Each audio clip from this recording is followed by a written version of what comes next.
Yes please. Chapter number 2 चल रहा था हमारा स्ट्रक्चर ऑफ एटम।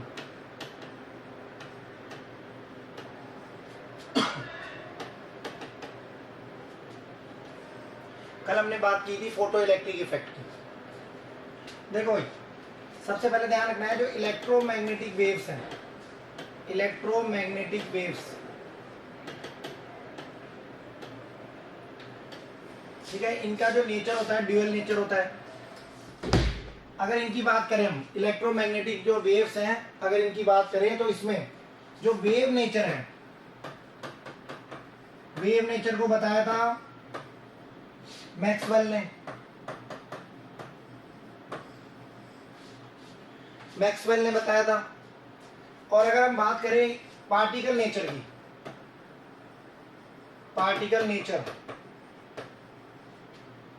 इसको बताया था मैक्स प्लांक ने, मैक्स प्लांक। ठीक है, तो आज हमारा जो टॉपिक रहेगा वो रहेगा particle nature of electromagnetic radiations. हमारा जो टॉपिक है वो क्या है? Particle nature of electromagnetic radiations. ठीक है, तो ध्यान रखें। चले हम next, particle nature of, particle nature of electromagnetic radiations, electromagnetic radiations. ठीक है, तो ध्यान रखना है कि जो पार्टिकल नेचर, इलेक्ट्रोमैग्नेटिक रेडिएशंस को जो पार्टिकल माना, ठीक है, इलेक्ट्रोमैग्नेटिक जो रेडिएशंस है उनको जो पार्टिकल मानकर जो फिनोमिना समझाया गया है, ठीक है, वो क्वांटम थ्योरी में आता है। कौन सी थ्योरी है? Quantum theory, quantum theory of radiation, quantum theory of electromagnetic radiations, electromagnetic radiations. ठीक है, तो ये ध्यान रखना है आपको कि जो वेव है, इलेक्ट्रोमैग्नेटिक जो रेडिएशंस है उनको वेव तो माना था मैक्सवेल ने, तो उन्होंने तो अपनी थ्योरी दी थी electromagnetic radiation theory, wave theory. जबकि इलेक्ट्रोमैग्नेटिक रेडिएशंस को पार्टिकल किसने माना? तो वो माना मैक्स प्लांक ने। और उस थ्योरी का नाम क्या है? उस थ्योरी का नाम है आपके क्वांटम थ्योरी। ठीक है, तो इसका दूसरा नाम क्या हो सकता है? Planck's quantum theory, Planck's quantum theory.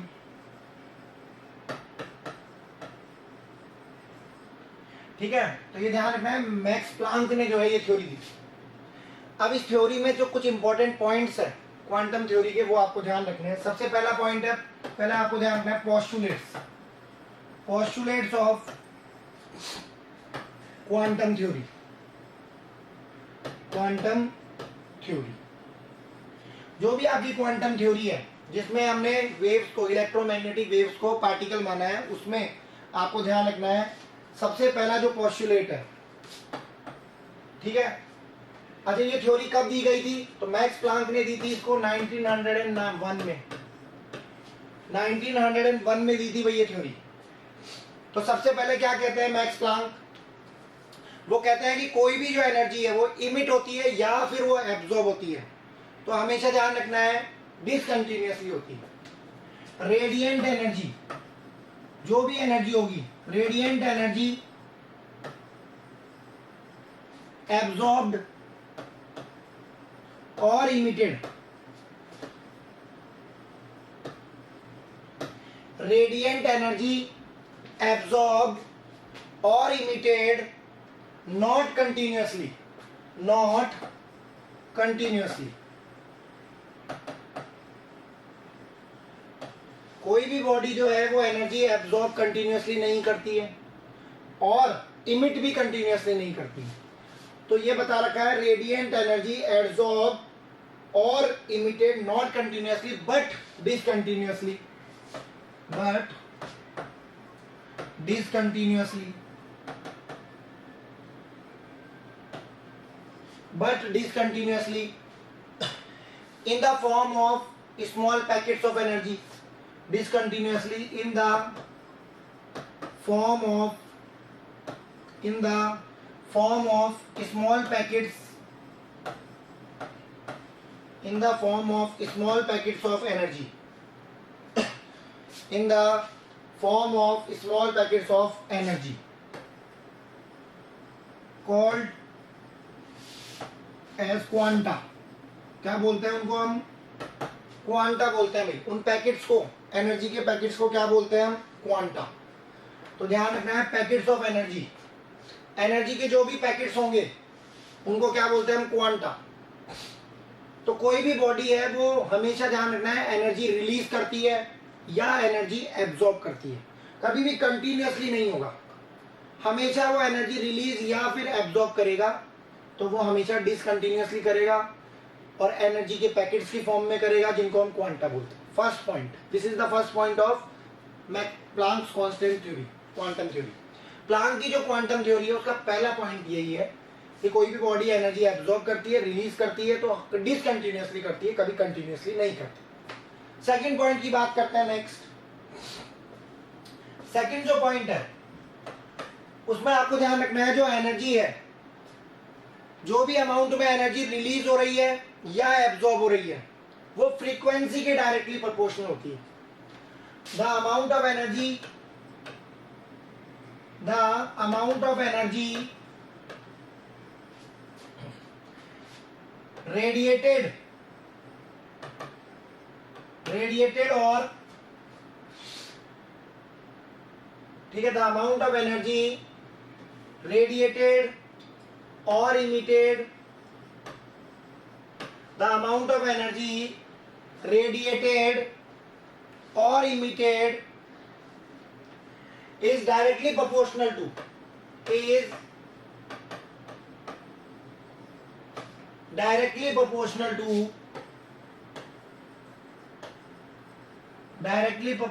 to frequency of radiations, frequency of radiations. तो जो अमाउंट में एनर्जी रिलीज हो रही है, जो E है, वो डायरेक्टली प्रोपोर्शनल होता है म्यू के. E जो है वो डायरेक्टली प्रोपोर्शनल है किसके? म्यू के. अगर हम इस साइन को हटाते हैं तो एक कांस्टेंट आएगा E is equal to h mu. E is equal to क्या हो जाएगा? H mu. एच क्या है यहाँ पर? Planck constant, Planck's constant. इसकी जो वैल्यू होती है वो होती है 6.626 इंटू 10 की पावर -34 जूल इंटू सेकेंड. ये इसकी वैल्यू होती है 6.626 इंटू 10 की पावर -34 जूल सेकेंड. तो ये हमारा सेकंड पॉइंट है कि जो भी अमाउंट में एनर्जी रिलीज है, the amount of energy associated with the radiations, ये डायरेक्टली प्रोपोर्शनल टू फ्रीक्वेंसी. तो वो हमेशा फ्रीक्वेंसी के डायरेक्टली प्रोपोर्शनल होगी. तो इस साइन को हटाएंगे जब हम, प्रोपोर्शनलिटी कांस्टेंट को हटाएंगे, ठीक है, इस डायरेक्टली प्रोपोर्शनल के साइन को हटाएंगे तो कांस्टेंट आएगा जिसका नाम है एच, जो क्या कहलाता है? Planck's constant. इसकी वैल्यू होती है 6.626 इंटू 10 की पावर -34 जूल इंटू सेकेंड. आगे बात करते हैं थर्ड हमारा जो पॉइंट है इसी में, पोस्टुलेट्स ऑफ क्वांटम थ्योरी, उसमें जो हमारा थर्ड पॉइंट है वो क्या कहता है? तो वो कहता है कि कोई भी बॉडी जो है, कोई भी बॉडी जब लाइट को इमिट करती है, रेडिएशंस इमिट करती है या एब्जॉर्ब करती है, तो हमेशा ध्यान रखना है वो integral number of mu, H mu के इंटीग्रल नंबर में ही करती है. कोई भी बॉडी जब एनर्जी रिलीज करती है या एब्जॉर्ब करती है तो it will always in integral number of this H mu. अच्छा, यहां से हम एक चीज और बता सकते हैं, इसको मैं और करके क्या लिख सकता हूं? बराबर एच सी बाई लैम्डा भी लिख सकता हूं, क्योंकि म्यू को क्या बोलते हैं हम? सी बाई लैम्डा. सी हो जाएगा आपका स्पीड ऑफ लाइट, लैम्डा हो जाएगा वेवलेंथ. चले, अब बॉडी इमिट और absorb radiations. a body emit or absorb radiations या आप बोल सकते हो energy only in integral number of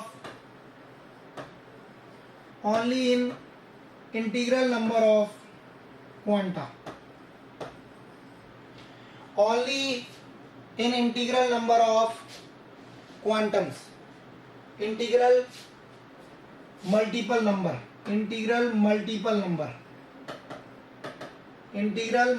number of quantum. कोई भी बॉडी है जब एनर्जी इमिट करती है या एब्जॉर्ब करती है तो हमेशा ध्यान रखना है एच म्यू के एन नंबर्स में करेगी. जैसे E is equal to N H mu या N H C by lambda. तो ये जो एन की वैल्यू है, एन जो है 1 2 3 4 कुछ भी हो सकता है, डैश डैश डैश. ठीक है, तो ये ध्यान रखना है आपको. एन की वैल्यू जो है 1 भी हो सकती है, 2 भी हो सकती है, 3 भी हो सकती है, 4 भी हो सकती है. तो ये चीज आपको बता रखी है. तो आपको ध्यान रखना है जो आपकी क्वांटम थ्योरी है उसमें आपको ध्यान रखना है जो रेडिएशन से एनर्जी है उसको पार्टिकल माना हुआ है. और पार्टिकल मानकर, ठीक है, ये ध्यान रखना है फोटो इलेक्ट्रिक इफेक्ट को समझाया गया है. किसने समझाया था? एल्बर्ट आइंस्टीन ने समझाया था. ठीक है, फोटो इलेक्ट्रिक इफेक्ट जो है वो आपको ध्यान रखना है पार्टिकल बिहेवियर पे ही जो है उसको अच्छे से एक्सप्लेन किया गया है.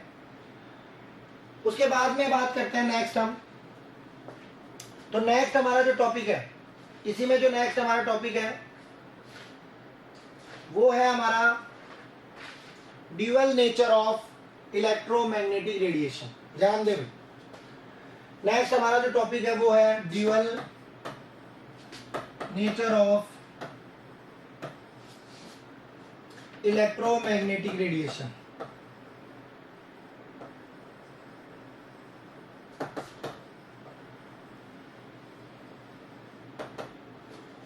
देखो मैं आपको बता चुका हूं ये कि इलेक्ट्रोमैग्नेटिक जो रेडिएशन है उसके पास दो नेचर होते हैं. सबसे स्टार्टिंग में हमने यही बताया था. इलेक्ट्रोमैग्नेटिक जो वेव्स हैं, ठीक है, उसके पास कितने नेचर है? दो नेचर, वेव नेचर और दूसरा कौन सा है? Particle nature. वेव नेचर किसने समझाया? मैक्सवेल ने. पार्टिकल नेचर किसने समझाया? मैक्स प्लैंक ने. तो यहां पर ये बोल रहा है कि जितनी भी इलेक्ट्रोमैग्नेटिक वेव्स हैं, ठीक है, उनके पास कैसा बिहेवियर है? Dual behaviour. यही चीज ये बताने की कोशिश कर रहा है. देखिए, तो dual nature of electromagnetic radiation, ये हमारा टॉपिक है. अगर बात करें यहां से तो हमें पता है अकॉर्डिंग टू मैक्स प्लांक के अकॉर्डिंग, अगर हम मैक्स प्लांक की बात करें उसके अकॉर्डिंग हमें पता है E इज इक्वल टू क्या होता है? H mu,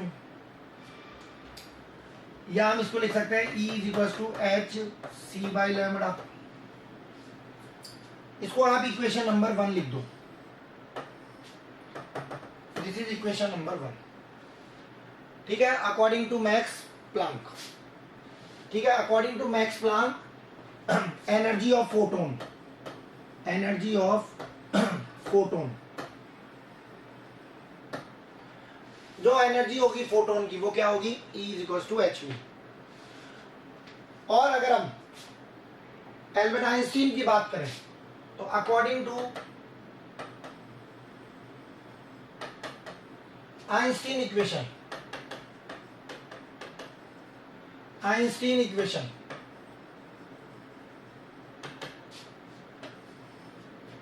E is equals to mc square.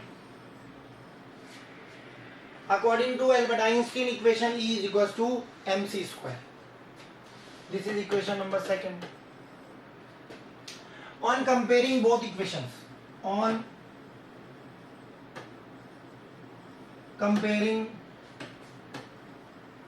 equation 1 and equation 2, we get क्या मिलेगा भाई हमें? तो हमें मिलेगा h C by lambda is equal to m c square.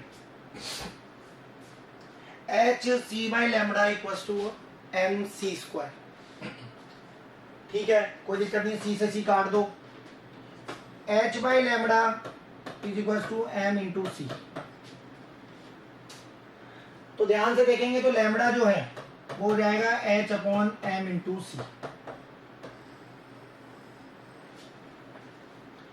Lambda क्या हो जाएगा, एच इंटू सी। तो सबसे पहले लैम्बडा जो है वो क्या है, वेवलेंथ। एच की बात करें, एच क्या है, Planck constant, Planck constant. M की बात करें तो एम क्या है, मास ऑफ इलेक्ट्रॉन, या जो भी आपको बॉडी दे रखी है उसका मास, मास ऑफ फोटोन। सी क्या है यहां पर, स्पीड ऑफ लाइट।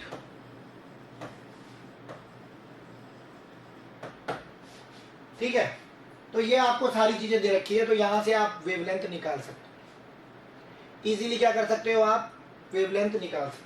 जैसे कि क्वेश्चन की बात करते हैं, जैसे यहां पर हमें क्वेश्चन दिया हुआ है, क्वेश्चन गिवन एक।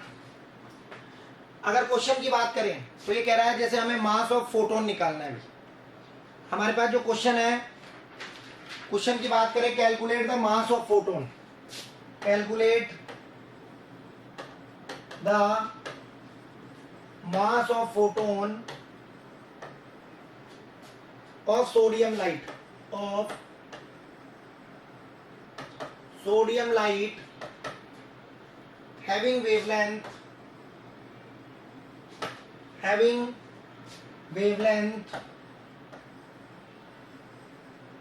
5894 angstrom and velocity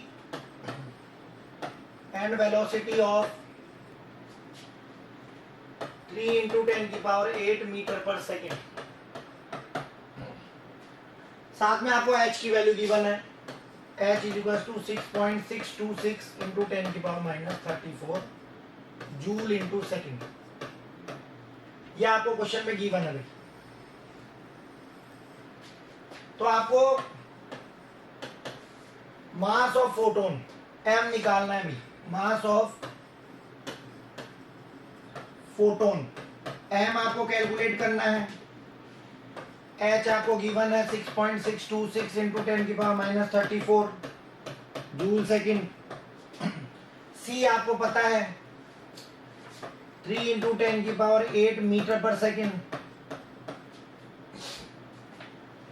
और उसके अलावा आपको लैम्बडा दे रखा है, वेवलेंथ आपको गिवन है लैम्बडा 5894 एंगस्ट्रॉम। ये सारी चीजें आपको गिवन है भाई। तो सबसे पहले आप क्या करेंगे, तो सबसे पहले आप एंगस्ट्रॉम को चेंज करेंगे। सबसे पहले आपको क्या करना पड़ेगा, तो सबसे पहले आपको एंगस्ट्रॉम को चेंज करना पड़ेगा। तो इसको सबसे पहले आपको ये पता होना चाहिए भाई, एक एंगस्ट्रॉम जो है वो किसके बराबर है, 10 की पावर माइनस 10 मीटर के, 10 की पावर माइनस 10 मीटर के। तो अगर मैं इसको चेंज करूं तो ये हो जाएगा 5894 इंटू 10 की पावर माइनस 10 मीटर। 5894 इंटू 10 की पावर माइनस 10 मीटर। अब आप इसको आपके फॉर्मूले में पुट कर दो। देखो भाई, अगर हमारे फॉर्मूले की बात करें तो हमारा फॉर्मूला है lambda is equal to H upon M into C. ये हमारा फॉर्मूला है। तो लैम्बडा जो है आपको निकालना है एम आपको निकालना है। तो एम बराबर क्या हो गया, H by lambda into C. तो एम बराबर हो गया एच अपॉन लैम्बडा इंटू सी। चलो वैल्यू डाल दो। तो एम बराबर एच 6.626 इंटू 10 की power minus 34 upon lambda 5894 into 10 की पावर माइनस 10 इंटू सी 3 इंटू 10 की पावर 8। चेक कर लें एक बार, एच अपॉन लैम्बडा इंटू सी। एच की वैल्यू, लैम्बडा की वैल्यू 5894, ठीक है, ये वैल्यू आ गई हमारे पास। अब जो जो कट जाए उसको काट दो, जो जो कट जाए उसको काट दो। चले आगे, देखो भाई, तो आप ध्यान से देखोगे, ठीक है, तो आप क्या कर सकते हो, सारे पॉइंट हटा दो। सर ये पॉइंट हटा दिया तो नीचे कितने जीरो लग गए, 3 जीरो लग गए। और सर ये हो गया -10, ये हो गया प्लस का 11। तो 11 में से अगर आप एक, तो एक 1 बचेगा, एक जीरो बचेगा केवल, और उसको भी ऊपर पहुंचा दो आप, तो ये हो जाएगा 6626 इंटू 10 की पावर -34 इंटू 10 की पावर -1, और नीचे बचेगा केवल 5894, इसके अलावा कुछ नहीं बचेगा। 8 और 3 11, 11 में से 10 काट दिया आपने तो 1 बचा, 1 को ऊपर ले गए, -1 हो गया। तो ये हो गया आपका 6626 इंटू 10 की पावर -35 अपॉन 5894, ये आपका एम आ गया। इसको आप सॉल्व कर लो, लगभग 1 पॉइंट कुछ आएगा, ठीक है, लगभग आपका जो आंसर आएगा वो 1 पॉइंट कुछ आंसर आएगा भाई। तो ध्यान रखना है आपको, सिंपल सा है। सबसे पहले आपको m निकालना है, तो m का फॉर्मूला बनाओ। फिर m का फॉर्मूला बनाने के बाद जैसे ही आपका m का फॉर्मूला बनेगा तो उसके बाद में आप क्या करोगे, h की वैल्यू डालोगे 6.626 इंटू 10 की पावर -34। उसके अलावा आप लैम्बडा की वैल्यू डालोगे, लैम्बडा को चेंज कर लोगे, ठीक है, और कैलकुलेशन आप कर लोगे। तो ध्यान रखना है 6626 और इसमें डिवाइड लगाना है केवल 5894 का।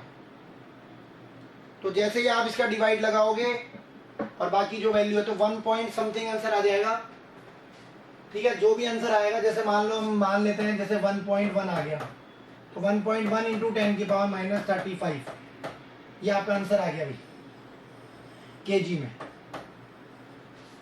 ठीक है। इस तरह से आपको न्यूमेरिकल सॉल्व करना है, तो आराम से आपसे न्यूमेरिकल सॉल्व हो जाएंगे, कोई दिक्कत नहीं आएगी आपको न्यूमेरिकल सॉल्व करने में। तो ये हमारा जो है वो हमने बताया ड्यूअल बिहेवियर, उसके अलावा हमने बताया क्वांटम थ्योरी, ठीक है। ड्यूअल बिहेवियर हमने बताया, क्वांटम थ्योरी हमने बताई, ठीक है। तो ये हमने न्यूमेरिकल बताया क्वांटम थ्योरी पर, ठीक है। ये हमारा ड्यूअल बिहेवियर है, dual nature of electromagnetic radiation. Max Planck के अकॉर्डिंग क्या है, तो मैक्स प्लैंक के अकॉर्डिंग आप एनर्जी निकालते हो किसी भी फोटोन को, फोटोन की तो आपको फॉर्मूला याद रखना है E=hμ, और एल्बर्ट आइंस्टीन की इक्वेशन यूज करते हो तो E=mc²। दोनों को कंपेयर करो, कंपेयर करने के बाद में आप देखोगे लैम्बडा बराबर h/m/c। तो यहां से आप वेवलेंथ निकाल सकते हो, जो भी आपसे पूछा जाए। देखो h कांस्टेंट है, नहीं पूछेगा h, c कांस्टेंट है, कभी नहीं पूछेगा आपसे, m पूछेगा या फिर क्या पूछेगा, लैम्बडा। इसके बाद में जो नेक्स्ट हमारा टॉपिक रहेगा, ठीक है, कल मैं आपको जो टॉपिक बताऊंगा, ठीक है, वो आपको बताऊंगा मैं ब्लैक बॉडी रेडिएशन। कल का जो हमारा टॉपिक रहेगा वो हमारा रहेगा ब्लैक बॉडी रेडिएशन, ठीक है। तो कल जो हम टॉपिक करेंगे वो करेंगे black body radiation, black body radiation. तो ये ध्यान रखना है, लिमिटेशन है भाई ब्लैक बॉडी रेडिएशन, और एक और होता है, ठीक है, वो ध्यान रखना है, आपको बताया था मैंने, photo electric effect, photo electric effect. तो ये दोनों आपको ध्यान रखना है, लिमिटेशन से, limitations of wave theory, limitations of wave theory. Limitations of wave theory, wave theory की कमी है ये कि वो ब्लैक बॉडी रेडिएशंस को नहीं समझा पाई और वो फोटो इलेक्ट्रिक इफेक्ट को नहीं समझा। तो ध्यान रखना है, इन दोनों फिनोमिनन को समझाया गया, किससे समझाया गया, पार्टिकल नेचर से, पार्टिकल नेचर से, particle nature of radiations. Particle nature of electromagnetic radiation, इससे समझाया गया है। वेव थ्योरी जो है वो नहीं समझा सकती ब्लैक बॉडी रेडिएशन को और particle behaviour, photo electric effect, क्योंकि यहां पर आपने वेव माना था। आपने क्या माना है यहाँ? वेव। ठीक है, जबकि ये दोनों फिनोमिनन जो है इनको समझाया जाता है किससे? पार्टिकल बिहेवियर से। तो कल हम बात करेंगे ब्लैक बॉडी रेडिएशन की, फोटो इलेक्ट्रिक इफेक्ट मैं आपको समझा चुका हूं। ये वाला टॉपिक हमारा कंप्लीट हो गया है। ब्लैक बॉडी रेडिएशन जो है वो कल आपको मैं बताऊंगा। ठीक है, तो ये ध्यान रखना है हमें। और उसके बाद में मैं आपको एक चीज और बताऊंगा कल, कंपैरिजन बताऊंगा मैं आपको, comparison between proton, electrons and neutrons. ठीक है, इन तीनों के बीच में कंपैरिजन बताऊंगा। प्रोटॉन की डिस्कवरी किसने की? इलेक्ट्रॉन की डिस्कवरी किसने की? न्यूट्रॉन की डिस्कवरी किसने की? प्रोटॉन पे कितना चार्ज कंसीडर किया जाता है, इलेक्ट्रॉन पे कितना चार्ज कंसीडर किया जाता है, न्यूट्रॉन पे कितना चार्ज कंसीडर किया जाता है, प्रोटॉन का मास कितना माना जाता है, इलेक्ट्रॉन का मास कितना माना जाता है, न्यूट्रॉन का मास कितना माना जाता है। ठीक है, तो ये कंपैरिजन भी मैं आपको कल बताऊंगा। तो प्रोटॉन, इलेक्ट्रॉन, न्यूट्रॉन हमें पता है अच्छे से, ये क्या कहलाते हैं? सब एटॉमिक पार्टिकल्स, सब एटॉमिक पार्टिकल्स। ठीक है, तो इनका कंपैरिजन भी बताएंगे। तो ध्यान रखना है, आपको अच्छे से ये पढ़ना है। क्वांटम थ्योरी आपको अच्छे से पढ़नी है, इसके पोस्टुलेट्स आपको याद रखने हैं सारे। तो हमारा जो टॉपिक था वो था particle nature of electromagnetic radiation. तो हमने बताया था कि जो वेव्स हैं वो दो तरह की होती है, दो नेचर होता है उनका, वेव नेचर, पार्टिकल नेचर। जो भी इलेक्ट्रोमैग्नेटिक वेव्स हैं उनके दो नेचर हैं। वेव नेचर जो है वो मैक्सवेल ने बताया था, पार्टिकल नेचर जो है वो मैक्स प्लांक ने बताया। तो हमने मैक्स प्लांक की बात करी थी आज। ठीक है, कि मैक्स प्लांक ने जो थ्योरी दी थी उस थ्योरी का नाम था क्वांटम थ्योरी। कब दी थी? 1901 में। और कुछ पोस्टुलेट्स बताए थे उन्होंने। तो वो पोस्टुलेट्स आपको पूछे जा सकते हैं एग्जाम में, तो काफी इंपॉर्टेंट रहते हैं पोस्टुलेट्स। ठीक है, तो ये आपको ध्यान रखना है। ठीक है, ओके, थैंक यू।